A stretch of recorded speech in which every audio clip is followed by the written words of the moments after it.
નમસ્તે વિદ્યાર્થી મિત્રો. ધોરણ 11 ગણિત પ્રકરણ 9 શ્રેણી અને શ્રેઢી ભાગ નંબર 1. મિત્રો, શ્રેણી વિશેનો અભ્યાસ તમે ધોરણ 10માં કરી ગયેલા છો, જેમાં સમાંતર શ્રેણી વિશેનો અભ્યાસ થયેલો છે.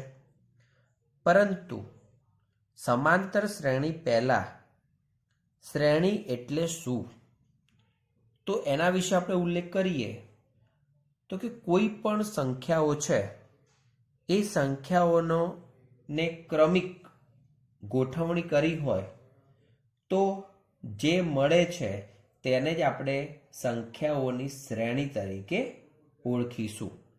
ફરીથી, કોઈ પણ સંખ્યાઓ છે અને એ સંખ્યાઓને આપણે ક્રમિક ગોઠવણી કરીએ તો એને સંખ્યાઓની શ્રેણી તરીકે આપણે ઓળખીશું. હવે જુદી જુદી શ્રેણીઓનો આપણે આ પ્રકરણમાં અભ્યાસ કરવાનો છે, જેમાં સમાંતર અને સમગુણોત્તર શ્રેણીનો અભ્યાસ કરવાનો થશે. પરંતુ આ પહેલો ટોપિક જે છે એમાં શ્રેણી અને શ્રેઢી શું છે એના વિશેનો આપણે ખ્યાલ મેળવવાનો છે. તો શ્રેણીનો આપણે ઉલ્લેખ કરીએ કે શ્રેણીઓ એટલે સંખ્યાઓની ક્રમિક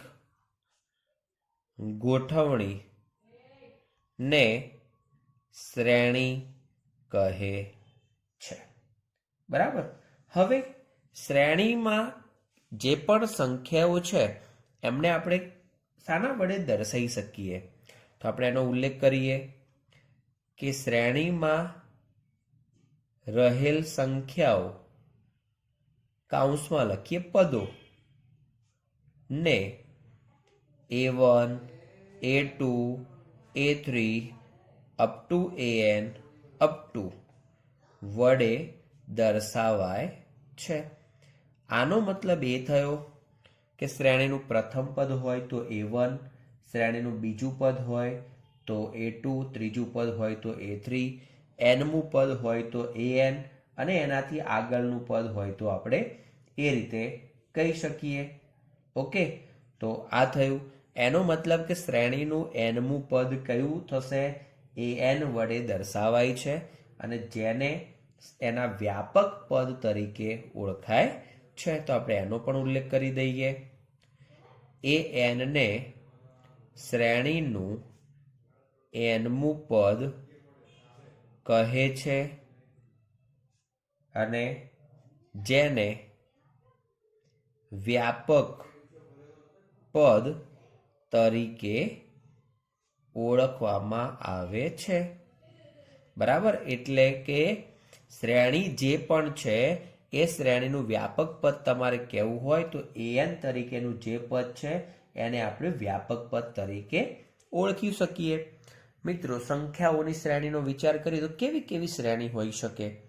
તો ધારો કે સૌથી પહેલા એક બેક્ટેરિયા છે, થોડા સમય પછી બે બેક્ટેરિયા થાય, 2 ના 4 થાય, 4 ના 8 થાય, 8 ના 16 થાય.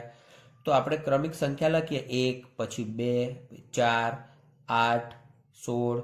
તો આ જે ક્રમિક સંખ્યાઓની ગોઠવણી છે, બરાબર, તો એને આપણે શું કહીશું? એક શ્રેણી કહીશું. એવી રીતે ધારો કે 5 છે, 5ની અંદર આપણે દરેક ક્રમિક સંખ્યાઓમાં 3 3 ઉમેરતા જઈએ તો 5, પછી 8, 11, 14, 17. તો આ પ્રકારની જે પણ ક્રમિક સંખ્યાઓ છે એમને પણ આપણે એક શ્રેણી તરીકે ઓળખીશું. હવે શ્રેણીકમાં બે પ્રકારની શ્રેણીઓ છે. એમાં એક છે શાંત શ્રેણી. હવે શાંત શ્રેણી કોને કહે છે? તો શાંત શ્રેણી એટલે નામ ઉપરથી ખબર પડે કે જે શ્રેણીના પદો ગણી શકાય એટલા હોય. બીજી રીતે કહીએ તો કે શ્રેણીમાં પદોની સંખ્યા નિશ્ચિત ધન પૂર્ણાંક જેટલી હોય. બરાબર. તો એવી શ્રેણીને આપણે કેવી શ્રેણી કહીશું? શાંત શ્રેણી તરીકે ઓળખીશું. તો આપણે ઉલ્લેખ કરીએ, જે શ્રેણીમાં પદોની સંખ્યા નિશ્ચિત ધન પૂર્ણાંક જેટલી હોય તેને શાંત શ્રેણી કહે છે. હવે શાંત શ્રેણી માટે આપણે ઉદાહરણ આપવું હોય તો કઈ આપી શકીએ? તો કે પૂર્વજોથી બનતી શ્રેણી શાંત છે. કારણ એટલે એમાં આપણે એક ઉદાહરણ ધારો કે આપી દઈએ અને એ ઉદાહરણને આધારે આપણે કોઈ પણ શ્રેણી લખવી હોય તો લખી શકીએ. ધારો કે શ્રેણી આપણે એ રીતે વિચારીએ, અહીંયા ઉલ્લેખ કરું છું તો કે ધન, પૂર્ણાંક, સંખ્યાઓની શ્રેણી જેવી કે 250, 245, 240, 235, છેલ્લે 5. કારણ કે 5 થી આગળની સંખ્યા 0 આવશે, એ 0 ધન પૂર્ણાંક નથી. બરાબર, તો આ જે શ્રેણી છે એ શ્રેણીને આપણે કેવી શ્રેણી કહીશું? તો કે શાંત. કારણ કે આપણને ખબર છે કે 250 થી શરૂ કરીને 5 સુધીની સંખ્યાઓ આમાં આવવાની છે. 5 થી બીજી વધારાની કોઈ સંખ્યાઓ અહીંયા આવવાની નથી. તો આ જે શ્રેણી છે એ શ્રેણીને આપણે કેવી શ્રેણી કહીશું? શાંત શ્રેણી તરીકે ઓળખીશું. હવે આપણે અનંત શ્રેણીનો વિચાર કરીએ કે અનંત શ્રેણી એટલે શું? તો કે એની અંદર પદોની સંખ્યા નિશ્ચિત ન હોય તો એમને આપણે શું કહીશું? અનંત શ્રેણી. તો કે જે શ્રેણીમાં પદોની સંખ્યા નિશ્ચિત ન હોય, કૌંસમાં અનંત હોય, તો તેવી શ્રેણીને અનંત શ્રેણી કહે છે. હવે અનંત શ્રેણીનું આપણે ઉદાહરણ આપવું હોય તો આપણે ઉદાહરણ આ રીતે આપી શકીએ છીએ: 2, 4, 8. જે બેક્ટેરિયા વાળું આપણે વિચાર્યું એ પ્રમાણે 16, 32 અપ ટુ ક્યાં સુધી વધશે એ કશું જ નક્કી નથી. એટલે કે અહીંયા લખવું હોય તો લખી શકાય બેક્ટેરિયાનો વૃદ્ધિ દર. બરાબર, તો આ રીતે આપણે એનું ઉદાહરણ આપી શકીએ છીએ. તો આ કેવી શ્રેણી થઈ ગઈ છે? અનંત શ્રેણી થઈ ગઈ, કારણ કે અનંત સુધી જશે. બરાબર છે. હવે એના પછી એક શ્રેણી છે, એને ફિબોનાકી શ્રેણી તરીકે ઓળખવામાં આવે છે. ફિબોનાકી શ્રેણી. હવે ફિબોનાકી શ્રેણી ખરેખર કેવી છે અને એનું સ્વરૂપ કેવું છે? તો આપણે અહીંયા એને ઓળખી લઈએ. 1, 1, આ બંનેનો સરવાળો એટલે 2, આ બંનેનો સરવાળો એટલે 3, આમનો સરવાળો 5, આમનો સરવાળો 8, આમનો સરવાળો 13. તો આ પ્રકારની જે શ્રેણી છે એ શ્રેણીને આપણે ફિબોનાકી શ્રેણી તરીકે ઓળખીશું. એટલે કે એમાં A1 અને A2 બંનેની કિંમત કેટલી છે? 1 છે. ચાલો, એવી રીતે A3 ની કિંમત કેવી છે? તો કે A1 પ્લસ A2 છે. એનો મતલબ કે AN ની કિંમત કેવી છે? AN-1 પ્લસ AN-2 છે. જ્યાં n ની કિંમત 2 કરતાં મોટું હોય ત્યારે જ આ નિયમ લાગુ પડે છે. એટલે કે n ની કિંમત 3 હોય એના માટે આ નિયમ લાગુ પડે. A1 અને A2 બંને તો 1, 1 ફિક્સ જ છે. તો આ જે શ્રેણી છે, આ નિયમને આધાર રાખતી જે શ્રેણી છે એ શ્રેણીને આપણે કેવી શ્રેણી કહીશું? ફિબોનાકી શ્રેણી તરીકે ઓળખીશું. તો આ થઈ શ્રેણીની વાત. હવે આપણે શ્રેઢીનો વિચાર કરીએ તો શ્રેઢી એટલે શું? તો મિત્રો, કોઈ પણ શ્રેણી છે, કોઈ પણ શ્રેણી, એ શ્રેણીના જેટલા પદો છે એ પદોનો આપણે સરવાળો કરી દઈએ. શ્રેણીના પદોનો સરવાળો કરીએ તો એને આપણે શું કહીશું? સંગત શ્રેઢી તરીકે ઓળખીશું. તો આપણે અહીંયા ઉલ્લેખ કરીએ કે કોઈ એક શ્રેણી કઈ A1 A2 A3 up to AN up to ના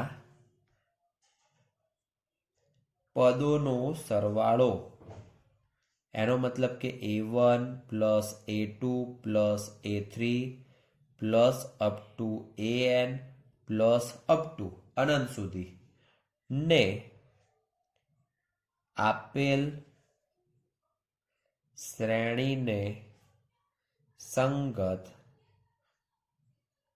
શ્રેઢી કહે છે. મિત્રો આનો મતલબ એ થયો, શ્રેઢી એટલે શું? શ્રેણીના જેટલા પદો છે એટલા પદોનો સરવાળો.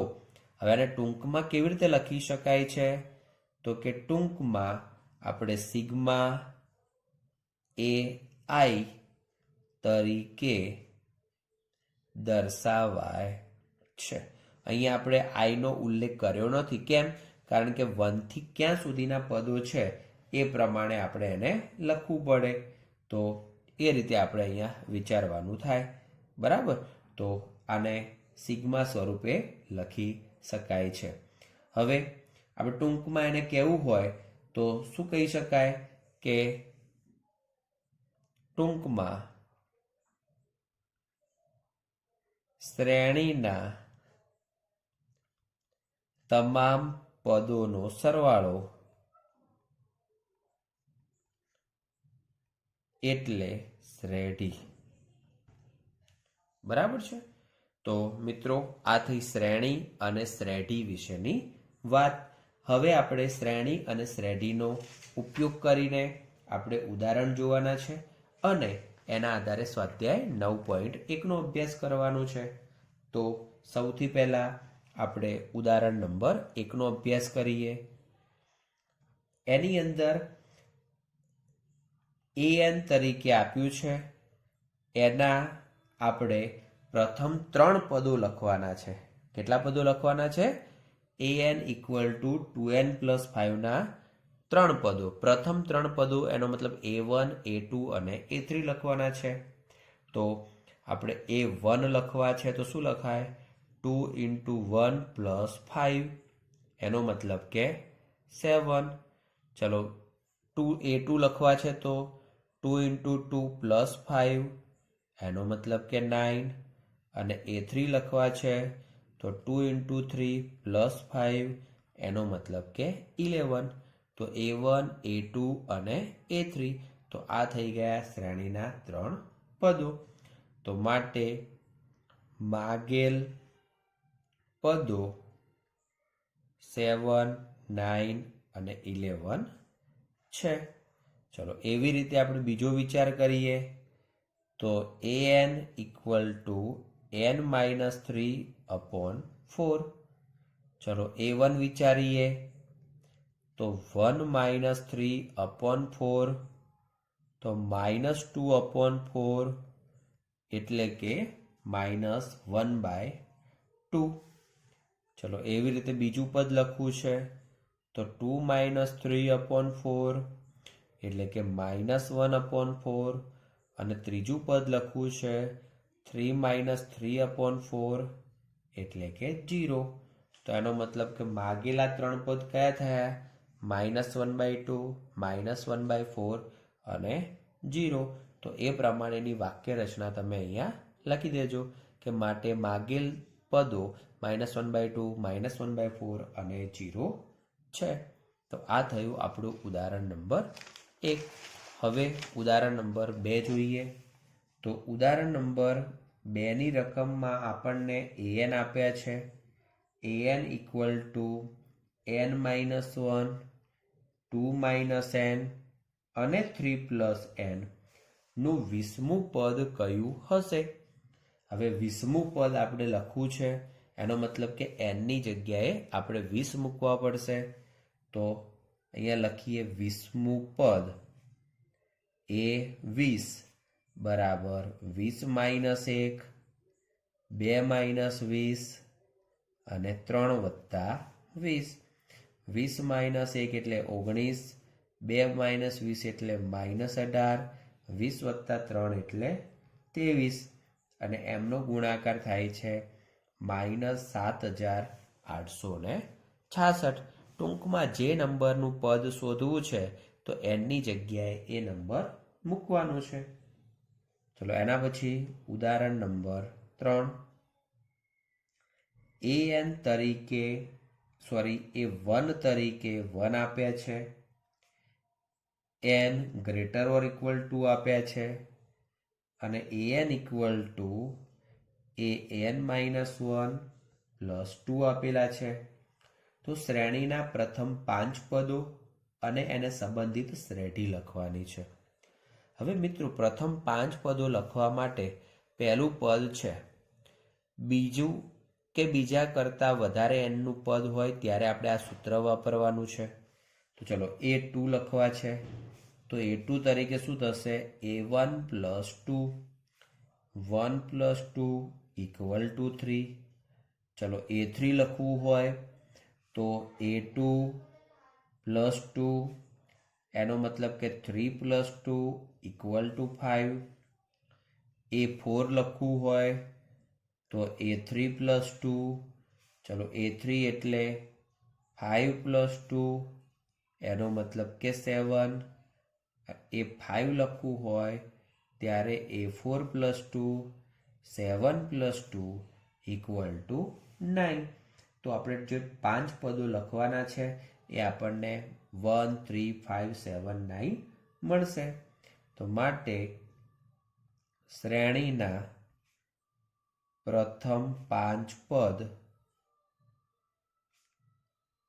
1, 3, 5, 7, 9 છે. હવે તેને સંબંધિત શ્રેઢી આપણે લખવાની છે. તો કે સંબંધિત શ્રેઢી કઈ થશે? 1 + 3 + 5 + 7 + 9 છે. બરાબર? તો આ રીતે આપણને એમને સંબંધિત શ્રેઢી મળશે. તો જુઓ અહીંયા 5 જ પદો શ્રેણીમાં આપેલા છે, પરંતુ એ શ્રેણી અનંત સુધી જશે તો આપણે શ્રેઢી જે લખીએ છીએ એ આગળ આપણે ટપકા પણ કર્યા છે, કારણ કે એવું કંઈ કીધું નથી કે ફક્ત 5 જ પદો લખવાના છે. બરાબર? હા, અહીંયા 5 પદો છે, પણ જે શ્રેઢી છે એ શ્રેઢી તો જેટલા પદો આવતા હોય એ બધાનો સરવાળો આપણે લખવો પડે. તો આ હતા ઉદાહરણ. હવે આપણે સ્વાધ્યાય 9.1નો અભ્યાસ કરીએ. તો સ્વાધ્યાય 9.1. હવે જેની અંદર nમું પદ આપ્યું છે અને પ્રથમ 5 પદો લખવાના છે.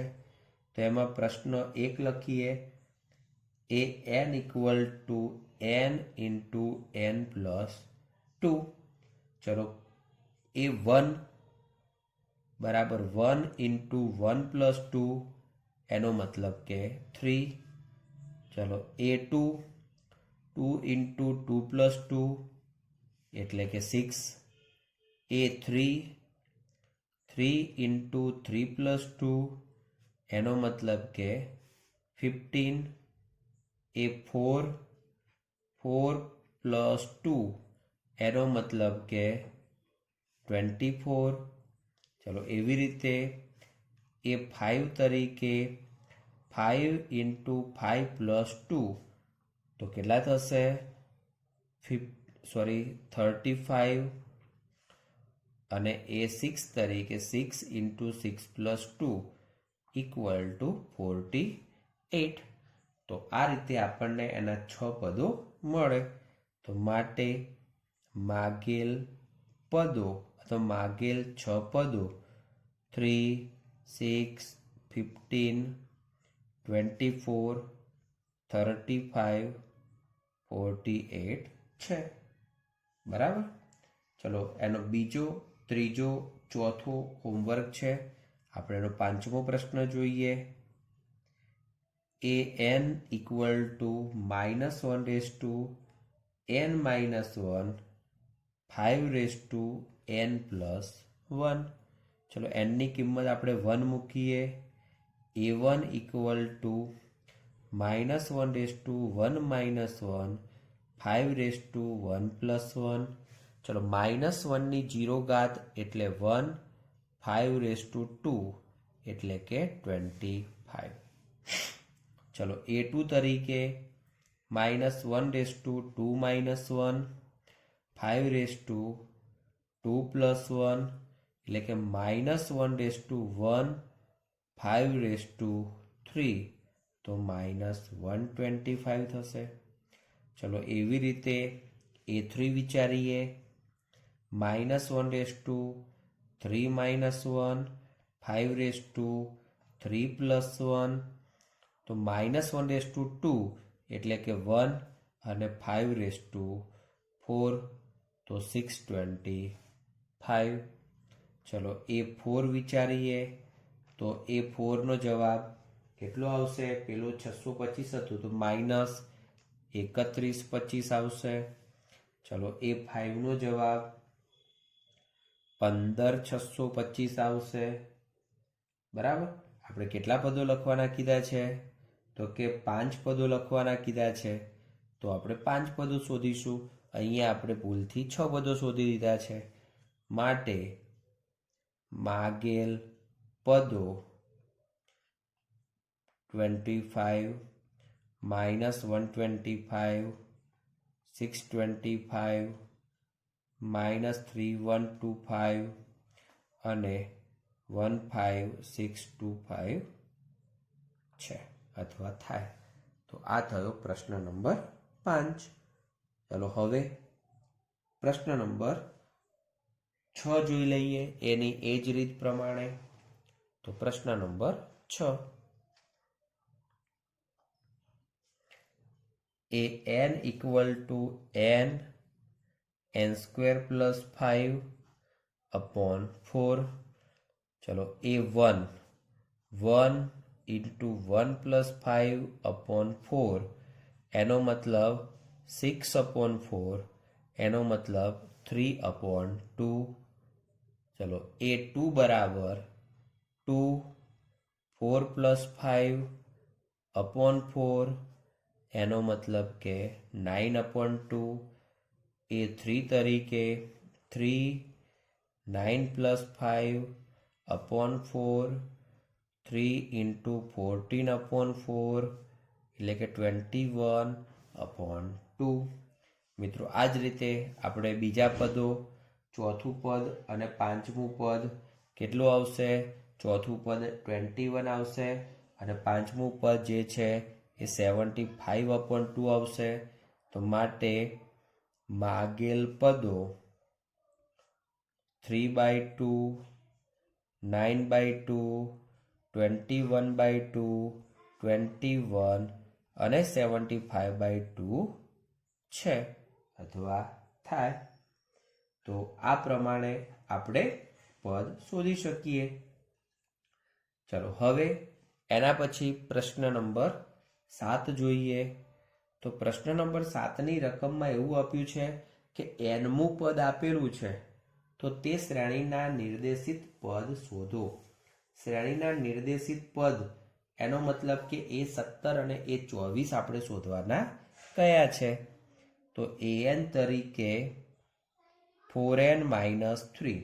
ચલો હવે A17 શોધવા છે તો 4 × 17 - 3 તો 68 - 3 તો 65 અને A24 તો 4 × 24 - 3 96 - 3 તો 93. તો આ રીતે આપણને એના બે પદો મળે.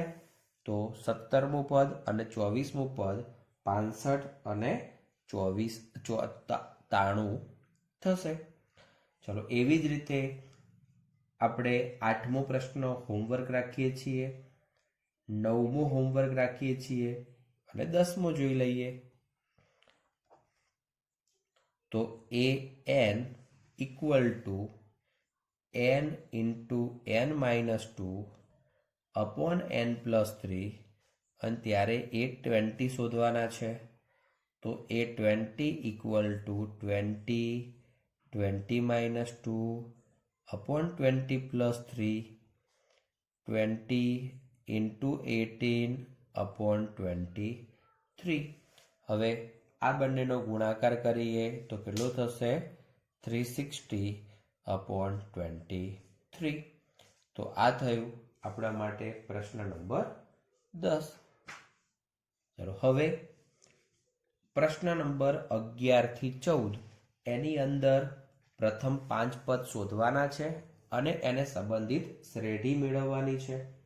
તો આપણે એ પ્રમાણે પ્રશ્ન નંબર 11 જોઈએ. a1 equal to 3 અને n greater than 1 માટે an equal to 3 an minus 1 plus 2.